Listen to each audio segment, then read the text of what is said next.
Serious for editors who have spent time in prison. What are some unspoken rules between inmates that should be known? Even if you aren't racist, you gotta stay with your own race. Wipe the toilet down every time you piss. Flush as many times as you are able when shitting. It's my understanding that some facilities limit the amount of times you can flush per hour. Try to hang a blanket between the bunk and the toilet to create something approximating privacy. The most important things to remember are eye contact. Too much and you're a threat, too little and you're a victim. Some places are cakewalks, and some places are warrior schools. You'll know right when you get there which is which. It's better to stand your ground, even if you get fucked up, than to be passive and be victimized. Never snitch and try to make your time mean something. Most prisons have a decent library. Read some books. I was in a few times when I was quite young. In Canada. Here's some rules. You don't whistle. You don't call anyone a goof. It's the worst insult. The American version is bitch or punk. If you borrow something, it's generally a rule that you pay back twice what you've taken. You don't steal, ironically. Don't talk about what you're in for. Don't gamble if you can't pay your debts. Don't back down from a challenge. Always make sure a seat isn't taken before sitting in the cafeteria. Don't hide in your cell. Keep your cell clean. Don't be friendly with the guards. In the US, if you see a group, it won't be one person beating a sex offender to death. You join in, or else you will be labeled a sympathizer and get beat to death too at some point soon. Also, everyone's going to be there for a long time. This is now your family. Be cool, be friendly, but be a man and stand up for yourself. Don't let yourself be taken advantage of, or you always will be. I'm a little drunk, so I'm sure I could word that better. I did 17 months in a low security federal correctional institution. Here are a bunch of unspoken rules. Respect the cup, bowl, spork, or other item used as a microwave line placeholder. Unless under special circumstances, always sit with your race or group in the chow hall. Follow television segregation rules. If friends with people of different races, don't ever assume it's okay to sit close to their television. Always ask your friends, or wait to be invited, regardless of whether they are your race or not. Don't snitch on other inmates. Riots or fights can break down by race real quick. Be prepared to have a friend beat the shit out of you, or beat the shit out of a friend, or get as far away from the fight/riot as possible. When a movie is being shown, don't be the asshole who ruins the experience for everyone else. In other words, watch, stay quiet, or go somewhere else. In preparation for count, if your cellie or bunkie is fucking around or about to screw up the count, it's your responsibility to ensure this does not happen. Everyone will give you crap for not keeping track of your cellie/bunkie. When another inmate says a correctional officer or unit officer is a dick or a bitch, it means they like to intentionally make inmates' lives more difficult. Being buddy-buddy with said officer is offensive, and you might get beat up. The barber shop is not free. Yes, the barbers are paid for cutting hair, but commissary items, $3 to $5 worth is expected, and the barber will tell you what to get for him. Respect others in the showers and bathrooms and they will respect you. Give people trouble and they will seek out ways to fuck with you. Pay all debts as soon as possible. The longer you wait to pay for something, the less trustworthy you seem. Scrabble, chess, and dominoes are serious games. Either be good, get better, or lose horribly. Protect custom-made food. See someone eating something not made from commissary items? The worst idea is to make a big deal about it. If you want and find out who you need to talk to. By doing this, I found out about awesome pizza made with real dough. Homemade ice cream. Must have been at least 15 flavors. I even helped one ice cream producer with pistachio ice cream, apple pie, cookies, fudge, tamales, and other creations. What can be done with a microwave is way more incredible than what most people realize. Don't brag about anything, especially why you are incarcerated. The more you speak, the more people suspect you might be hiding details or lying. Regardless of what you tell anyone when asked about your offense or offenses, be consistent. Can be 100% BS or 100% true. As long as no one is given reason to doubt the story, you won't be hassled. Do not isolate yourself, and do not associate with just one group, and be careful who you hang out with.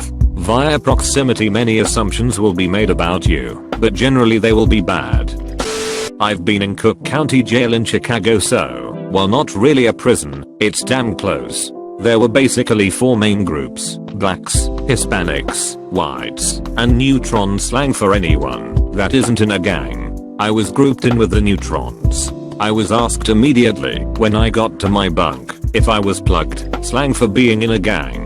I told a couple of the guys no, and was told that being a big guy will help me. Just mind my business, obey the unwritten rules and I'll be okay. A few of the unwritten rules for a neutron: must not eat at the same tables as the gang members. Must wait to eat while all the gang members say grace together before dinner. Yes, you read that correctly. When the gang leaders wanted to shower, you got the fuck out of the showers.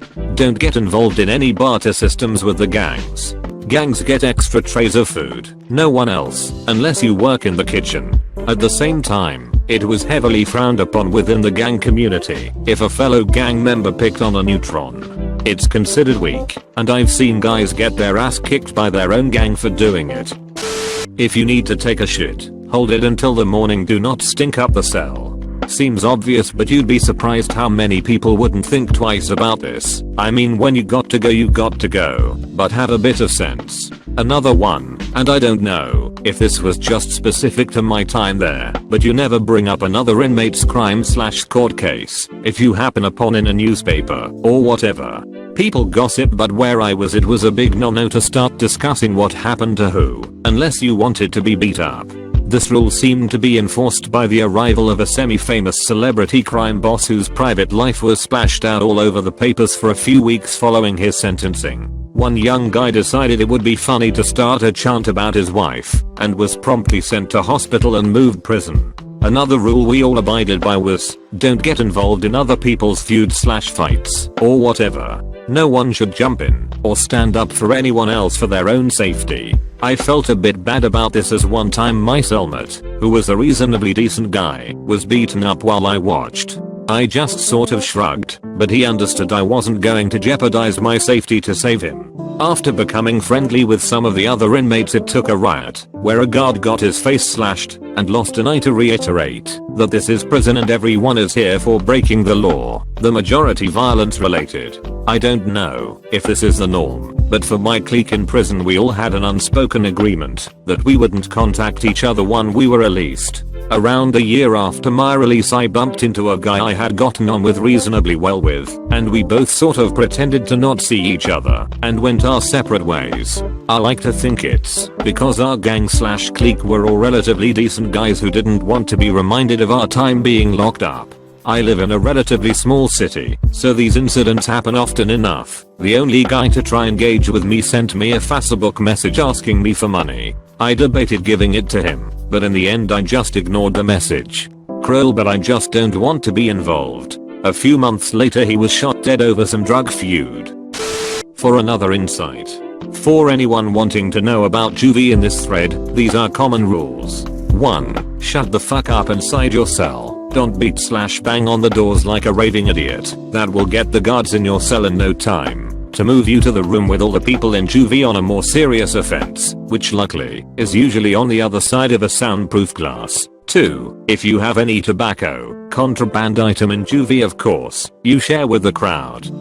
Or risk shit. This is very rare though. 3. Don't go offend anyone, even by accident.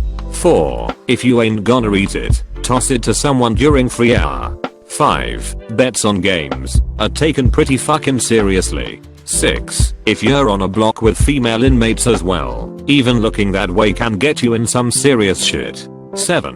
Personal favorite. Don't talk about what you're in for, especially if it's stupid. Guy I was in with was in for busting a gumball machine. He collected over $120 in quarters. Guess why he got caught? 8. Guards are assholes about getting water. Serious assholes. While I was in, I was using a chip bag to drink out of all the time. I can't really think of any more subtle ones. Little tip, you're definitely gonna get sick at least once, and it's gonna suck. But don't touch my shit. Seriously. When locked up, people have very few things they can call their own, and if you snatch it without asking, what you're gonna wind up with is a fucking beating. And the courtesy flush. No matter where you shit, or when you shit, that toilet better be taking that turd as it is still departing your ass. There's enough nasty odors to contend with on the block. No one needs to add your shit stink to it. Don't ever reach over another inmate's plate or tray while they're eating, or sitting in front of it. There are designated toilets for pissing and shitting, not by the jail, but by the inmates. You can tell by the ones surrounded in piss and smell like dead people. The race thing is general. Also there's tons of Mexican Nazis and white boys with La Raza and so on. If you ever get into a fight, do not hit below the waist. Also, if someone asks you why you're there, the safest answer to give is that you stole a moderately expensive car, as most other answers will at least one person to dislike you. Personally, I've learned from the older dudes in prison. They've made it a long time and are generally some of the more respected. Don't fuck with other people. Don't run your mouth ever, and don't do anything that makes you stand. And don't try to buddy the cops for the sake of actually being nice. Good gosh, inmates hated that shit. The courtesy flush. You flush your poop straight as it falls in, so it doesn't stink out the place too much. Always get a job in the kitchen. If you can, it's the best place to work. Shut the fuck up. Don't talk about your case. Don't look at a motherfucker. Do not accept any gift whatsoever. It will not be free. If you cry in front of anyone, you better be a funny guy. More tats means more rights. Walking through a door alongside someone with say a full face of tats, you should take one step slower so they pass you. Don't shit while locked down. Your celly. Don't go in other people's cell. Don't hang out in front of other people's cell. Find something to be useful at. You are entering a community. Yes, you'll probably be assigned work, but what else can you do? If you're good at something, see if someone else does it and befriend them, so you're not taking away business or attention from them. I have been in jail, not prison. One thing I learned is that Big Brother is considered a gay show, and you will get beat up if you try watching it on a shared TV. Also, never talk about your case unless you are out of appeals, because there are specific inmates who will try to learn just a basic understanding of your case, then lie and say you confessed to killing Billy or whatever. Sprinkle a few legit details about your case to make it sound legit and get some time off. This will destroy you in court, as you will have no way to prove they are lying. I had one of these guys constantly asking me about my address, my family, all kinds of info, but I had been warned and gave false info, so he would discredit himself. Thanks for watching. Like and subscribe for more videos.